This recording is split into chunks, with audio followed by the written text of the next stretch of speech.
My name is Mary Johnson. I teach at Stockton University in New Jersey and also Salem Community College. And I've been teaching about genocide for, almost 3.5 decades, I would say. And I've been very interested in the Armenian case. I first really got interested and involved in this after I heard Dr. Richard Hovhannissian for the first time in 1983. Already had my doctorate in European history and had never heard of it. And after that first experience, I just knew it had to be taught. And so continued to work on with Dr. Hovhannissian and others that were involved in those early days of developing curriculum. I've taught courses not only in sort of comparative genocide, but I've taught the Armenian case as a separate course. I am now teaching it as part of a climate change and genocide class. Actually, what is so wonderful about this whole agenda is the mixture. The academic lecture, being in the museum and walking right through it as we're talking about things, but then the field trips. There is no better way to learn a culture than to actually be out in the culture and seeing, having the trips to the monasteries and churches, visiting the manuscripts library. What an experience that was. I think that day, too, I will never forget making the miniatures ourselves. First, we were given an idea of how to do it, which was very helpful after we had seen some of these manuscripts.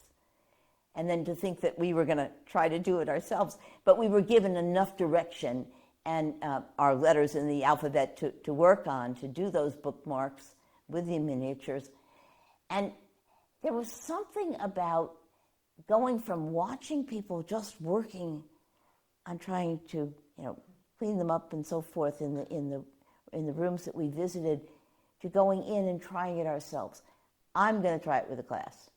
Yes. So actually experiencing the culture, not done so well in other seminars, and I've been to many, and like for the Holocaust in Poland and so forth, where we don't do both together as much. One of our experiences visiting the cathedral really amazed me, and I was thinking a lot about this, that because of the situation of relationships with the Persians, to embody some of the symbolism in the cathedral so that that building would not be a target during war.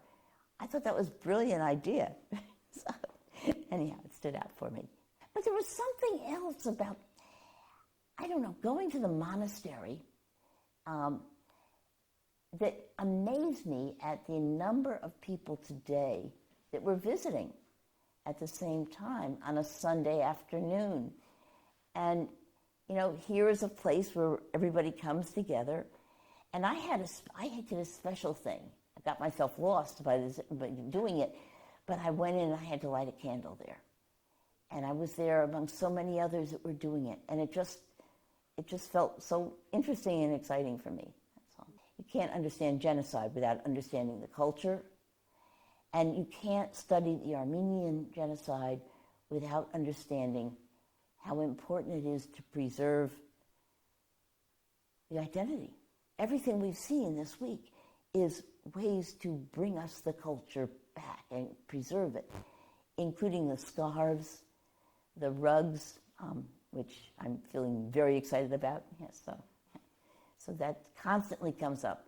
When I first started learning about the genocide, I went to Watertown several times, and there's quite a collection there of rugs. And my husband and I have long talked about trying to have a rug. So I was the minute Sarah said she would help people go rug shopping for rugs, I was with her. I was just amazed to watch how Sarah brought that art to life for us and how much it meant to everyone. And then I had to go back to take photos of the women working on the carpets that were there, which I did.